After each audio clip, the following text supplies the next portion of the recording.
Hello, and welcome to Wellness Wednesday with 3W. Wellness Wednesday is sponsored by 3W Medical for Women, a nonprofit medical clinic offering free of charge or low-cost reproductive health services to women in the Seattle area, regardless of income or insurance status. 3W does not profit off of the reproductive health choices women make. The information shared in this podcast is the opinion of the speaker or speakers. Medical information is not intended as individual medical consultation, but for general education only. Always consult your own health professional for personalized advice regarding medical decisions. And if you're in the Seattle area, consider making an appointment to consult with us.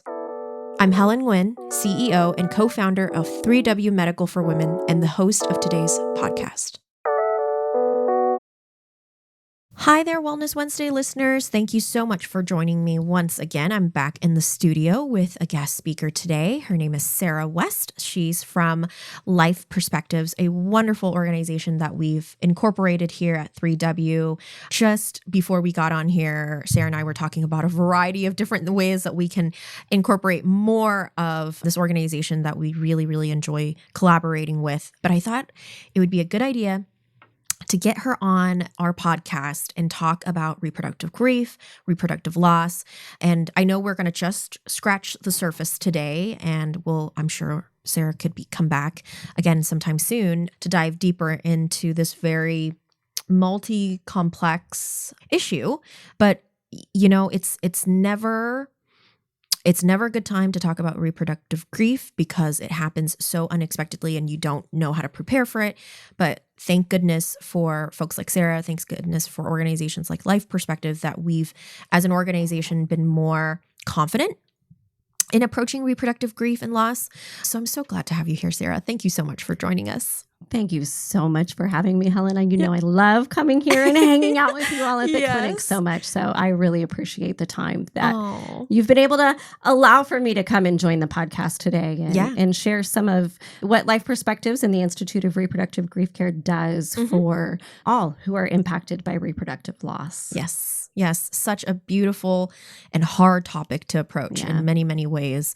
And we've all been impacted by it in some form or another, right? So I would love for you to just introduce yourself and how you got involved in this work and where do you see yourself going? Any personal stories that you'd like to share with our listeners today? Absolutely, Helen. You know, it was really just by chance that I found the Institute. You know, we started as a smaller foundation, Life Perspectives. And when Michaeline Friedenberg really founded and launched Life Perspectives, the goal and the mission was really to start to affect this standard of care, right, for those who are experiencing reproductive loss. And we have been so blessed as an organization that we've been able to grow, and the foundation itself has been able to launch the Institute of Reproductive Grief Care.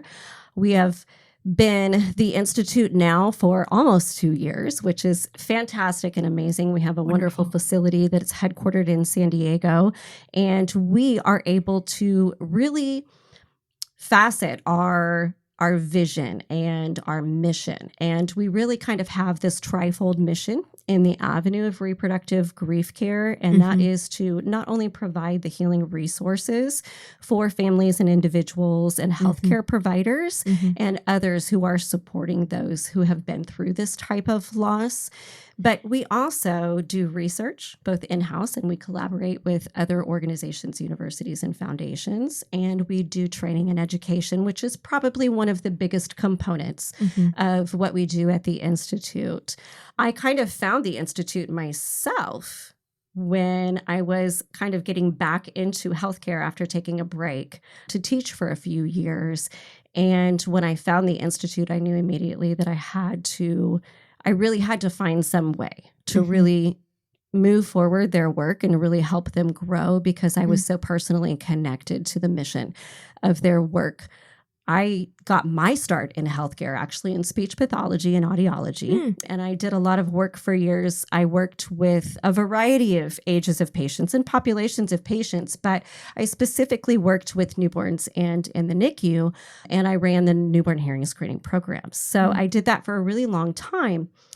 when we were having children, I don't think we ever anticipated what would happen in our future and our touch by reproductive loss when I was pregnant with my youngest son, which happened to be about 9 years ago. I was having an unremarkable pregnancy and didn't think anything of anything. I'd had other healthy children at home that were older, went in for a routine 6-month OB checkup. I remember leaving work, tried to get into the doctor's office earlier, and it didn't happen. So I went to my regular appointment, and within 48 hours from that appointment, I had been sent to the emergency room. I'd given birth to and lost my youngest son, and that was right after 24 weeks. And I think it was really hard for me, right, to go back to work after that. It was hard for me to really, I didn't have the support. I didn't have the resources. I didn't know which way to go and what avenue to turn. And it was like I didn't have any of these care providers in my corner. It was like, oh, this is just something that happens medically. Let's wipe our hands of it and move on. And that's what I kept feeling like. And I was like, that's not right, because I'm miserable. I'm in pain. I'm a mess. I'm grieving drastically. And nobody wanted to talk to me about it. And I didn't want to talk to anybody about it either, because it was so hard. And I couldn't go back to work. And I thought, well, I think I need to work on some healing while I'm looking for some places to go. As I did that, I actually went out to a local women's clinic that was close to us. And they actually were the first ones that had introduced some of that information from Life Perspectives at the time, which was just so amazing. It's been really great to be able to work with that clinic now too, to train them into and certify them into reproductive grief care.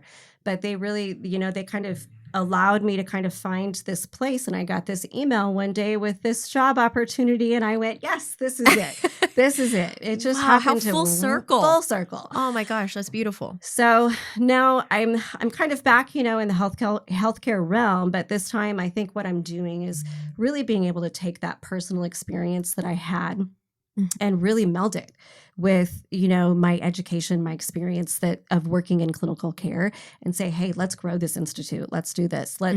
Let's reach out to care providers, to behavioral health, to mental health. Let's reach as many people as we can. Let's get in the universities and let's say, hey, what is that standard of reproductive grief care? What do I say and do? What should I not say and not do as care providers, as support team members in that avenue?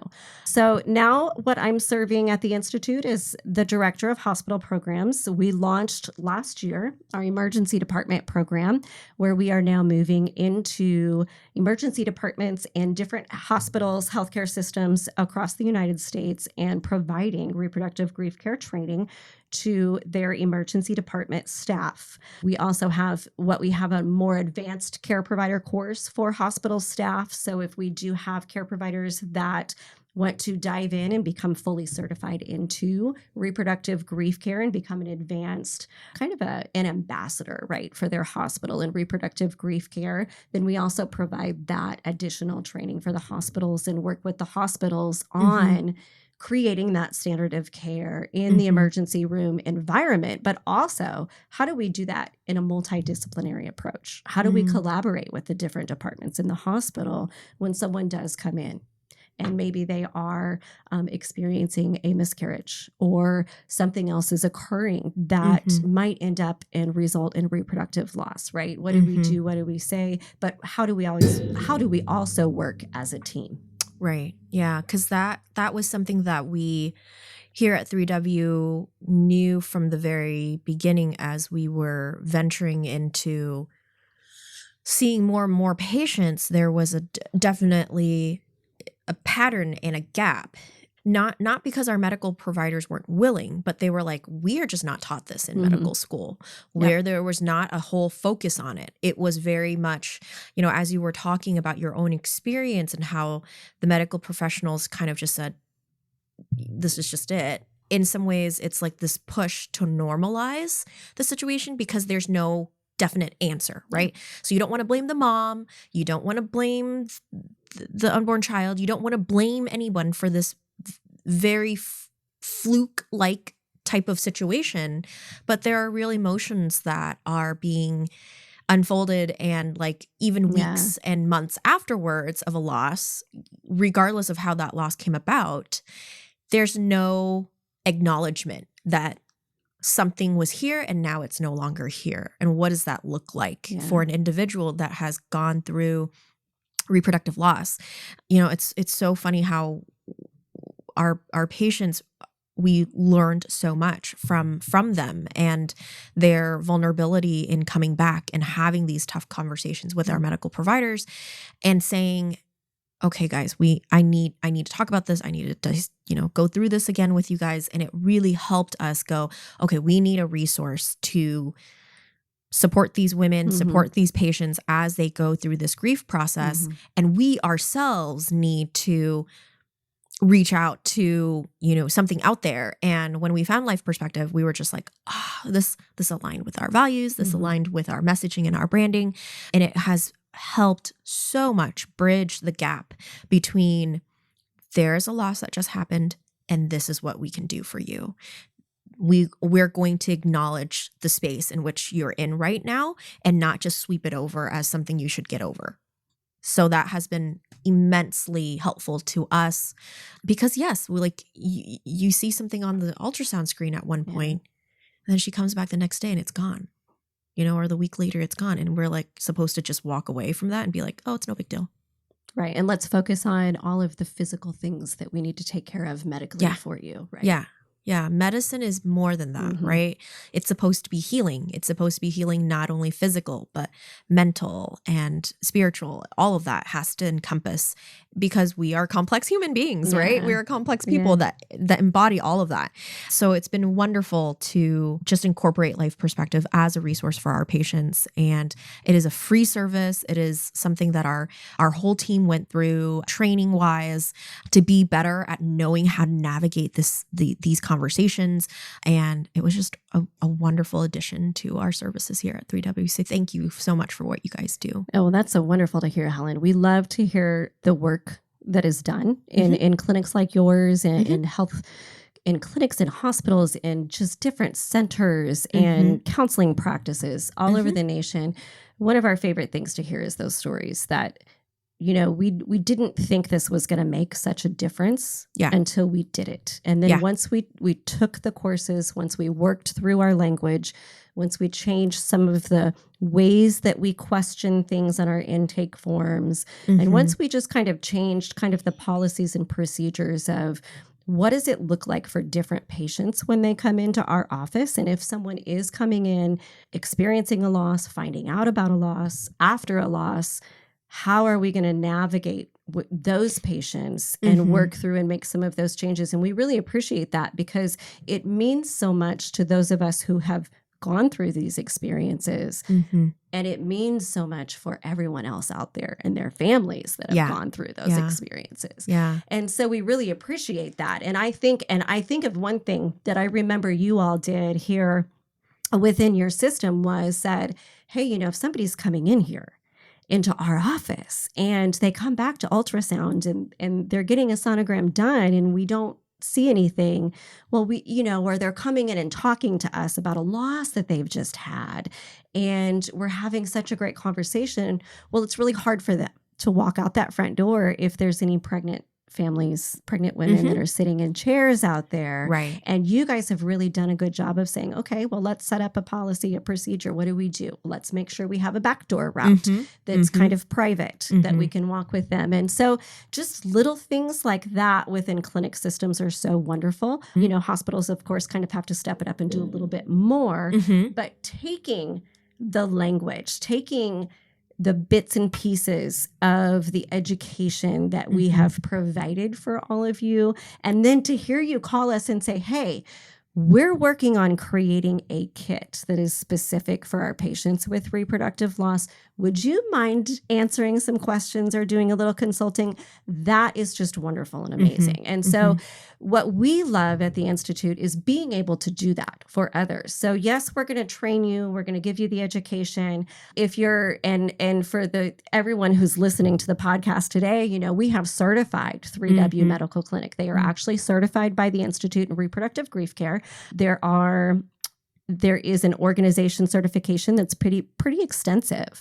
And we have certified 3W in this care because we know that you have taken those steps to really provide that compassionate standard of care for any family that comes in that says, I've had a reproductive loss. And Helen, I do want to kind of pause right here and just kind of mention that, reproductive loss is kind of this umbrella term. Right. Mm-hmm. And so when we're talking about reproductive loss, we don't want to just say, oh, someone who may have experienced a miscarriage, right? There's also those that have experienced stillbirth. Yes. Those that have experienced early infant loss. Mm-hmm. There are those that struggle with infertility. Mm-hmm. And that is a reproductive loss over and over and over again. I was just going to say that you were the first organization that recognized that. Yeah. And I remember taking the training right when I just adopted my son. Yeah. And there was a part in the training that talked about, you have this idea of what's going to happen. Yeah. Like for me, it was like, oh, we're going to get married and then we're going to have kids and then it's going to be fine. It's going to be okay. And for us to struggle for 8 years and continuously struggle with infertility, you guys were the first people to recognize this grief and loss of an idea that I have had in my brain since I could remember thinking, I'm going to get married one day, I'm going to have kids one day, and that's going to be so easy. And that was really impactful for me, hearing someone that doesn't even know my situation acknowledge that grief exists. And that it's normal and that it's okay to feel that way. Because in a lot of ways, like as a woman, like that's what we do. We have kids. We have this amazing superpower to do that. And because I wasn't able to, what does that mean about me? And through your training, that was such a light bulb moment for me. So again, thank you for acknowledging that. It's so powerful to be acknowledged, isn't it, Helen? Yes, absolutely. I mean, and it's so powerful for someone to say, we don't only acknowledge that you have gone through that experience and that you're going through that experience. And we don't only acknowledge that for those who might have had a loss, that we acknowledge that, we acknowledge the baby, right? But we also acknowledge the big picture. We acknowledge the family. We acknowledge the whole support team in that, so that everyone says, hey, this is kind of sort of a normal thing that happens in life, but that doesn't mean that I wanted it to be my normal. Right. And they're acknowledging that it happened. And they're just saying, I'm so sorry. Yeah. That you've gone through this experience, that you're going through this experience. And that acknowledgement right there just means so much for so many people. Yeah. Yeah. It was always this, elephant in the room kind of situation that no one knew how to talk about it. Yeah. And through that training, I personally was given tools to know how to talk about my infertility journey. And, it's a loss that I didn't even know how to conceptualize in my own brain of how to communicate that to people, because people really don't know what to say. And they are trying their best to not hurt you, but sometimes they say things that are like super insensitive. Right. And it kind of goes, when they say it, you're kind of like, ooh, am I being sensitive, or was that an insensitive remark that shouldn't have been said? And, it really opened my eyes personally to see that there was such a lack of a conversation in reproductive loss, that you don't have to be pregnant and lose a child to understand reproductive grief. Exactly. It could impact so many people. Yeah. It also, my mom went through a miscarriage very late into her pregnancy. My older sister is how I acknowledge that pregnancy. And again, never talked about it with me until much later in my life. Very much buried it as something you need to just get over. And there's a cultural flavor to that, right? And there's a personal flavor to that.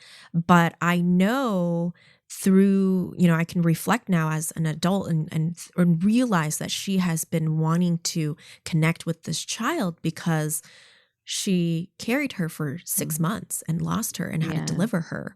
And that was just kind of swept under the rug. We don't talk about it anymore, but I know through the years, I can pinpoint conversations that I've had with her, just little here and there, that she had wanted to make sure she was okay. Yeah. Like, is she in heaven? Am I going to meet her one day?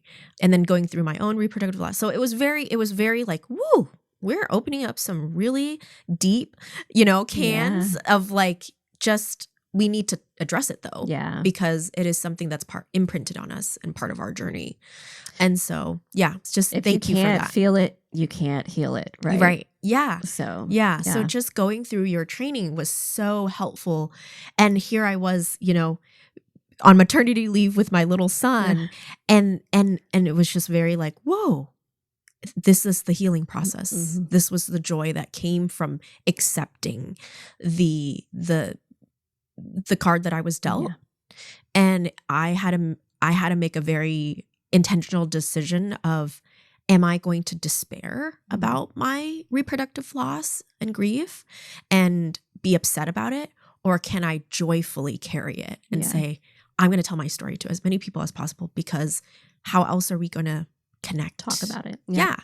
And so that was really, really cool part of the training. And it's been amazing to see what you have been doing with the clinic and in the community since then. So it's really going to be exciting to work with you, Helen, too, to take that kind of to the next level here in the Seattle community. And I'm really excited for that, because I think us kind of bringing some of this information out to the community, to other care providers, to other leaders, I think they will be able to really glean some true jewels from that education, just like you did. And everybody picks pockets and pieces of it that connects with them, right? That really connects with them. But I love it, because I think that with our training, it's so great, because you get these, you almost have these, oh, well, now I have a go-to phrase or language I can use regarding the situation, knowing that I still have to meet my patients right where they are, and every patient is different.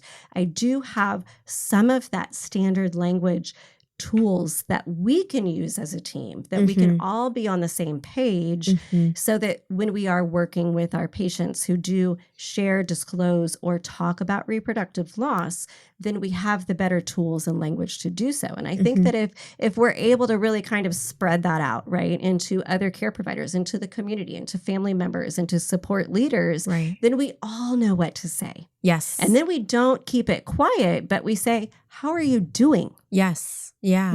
How are you doing? Right. It's been 9 years for me. I think sometimes if you ask me how I'm doing, I'm going to say, I'm doing really well today.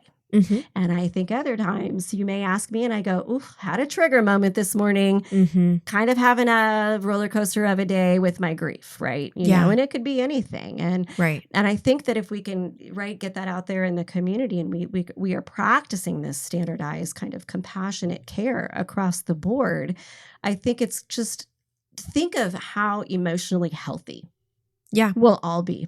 Well, and grief comes in waves. It does. So you can't compartmentalize it like, I'm going to feel grief now. Yeah.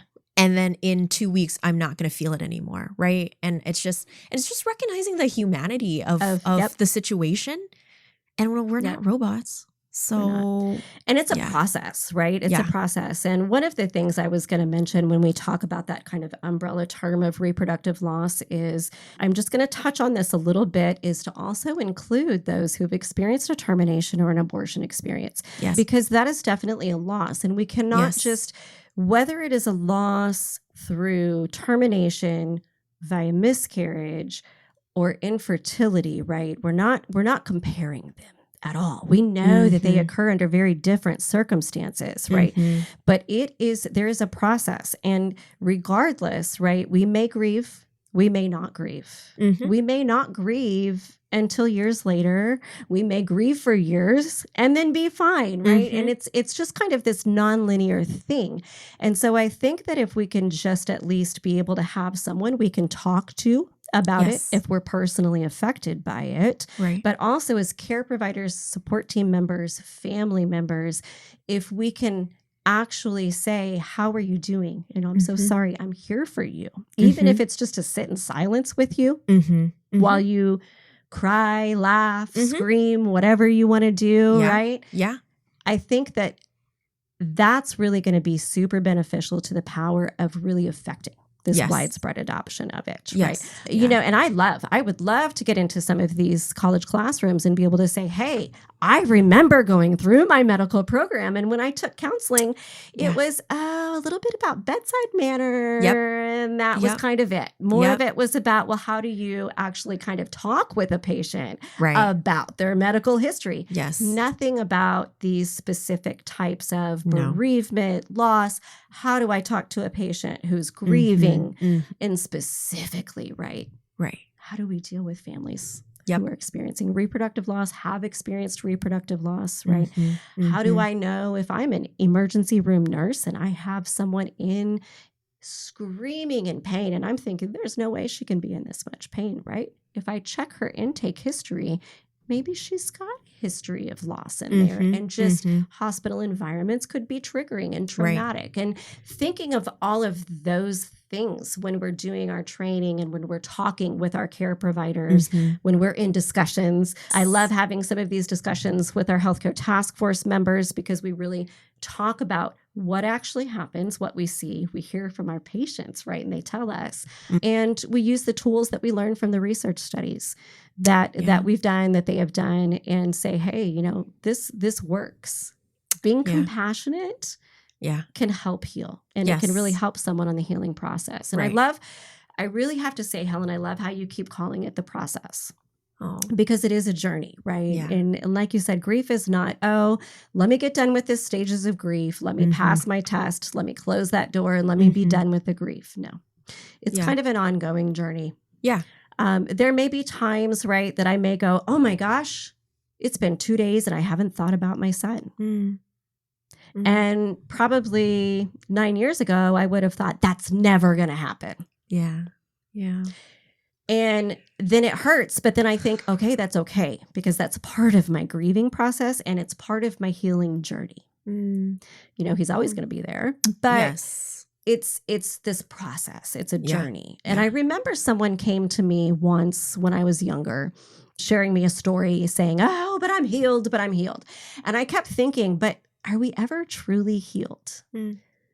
Because even if I, after my car accident, I healed physically, but I think emotionally, I'm still scared to drive so close behind a car in front of me on the highway in case somebody hits me from behind. And every time I get on the highway, I might get a little nervous and panic a little bit. And so it's almost like this emotional trauma, right? So it's a constant journey. And the healing probably can look different all across the board, right? You've seen healing in so many different flavors and processes and all of that stuff. And I guess like healing can be defined by that individual's walk with that specific story or that specific situation. And healing can look multifaceted, right?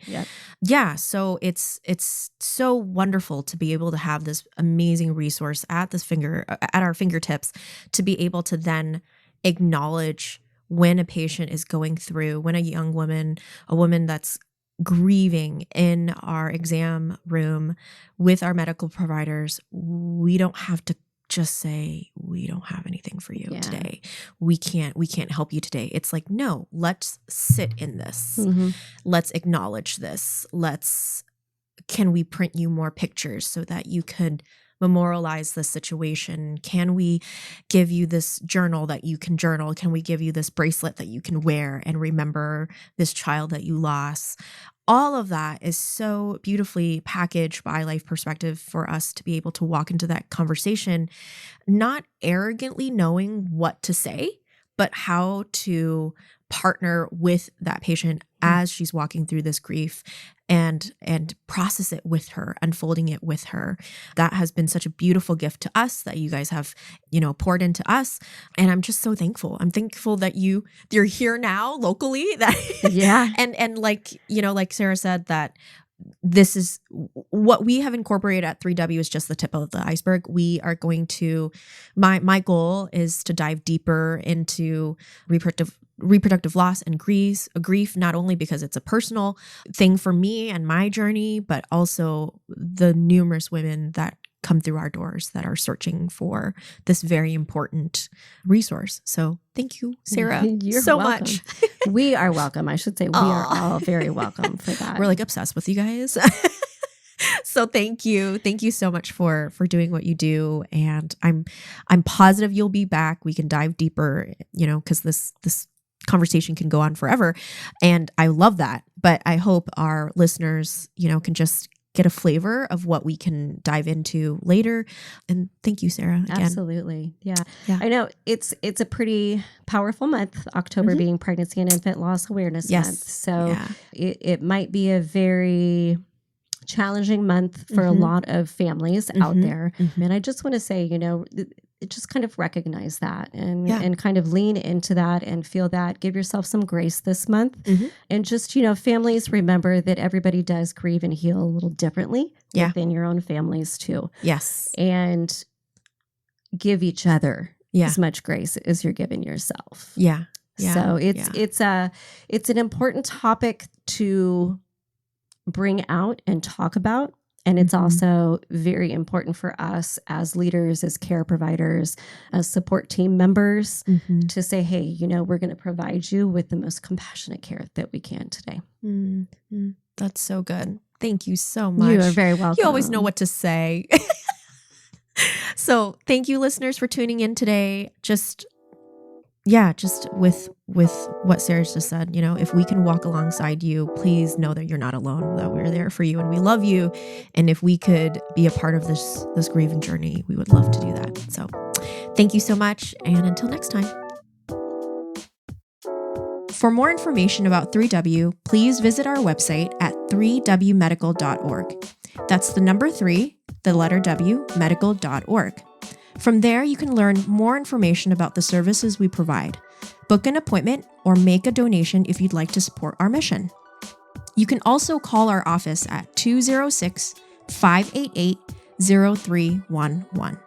That's 206-588-0311. If you like this episode, please share it with others and consider subscribing on your favorite podcast platform so you never miss an episode. Thank you so much for listening. And until next time, stay healthy and be well.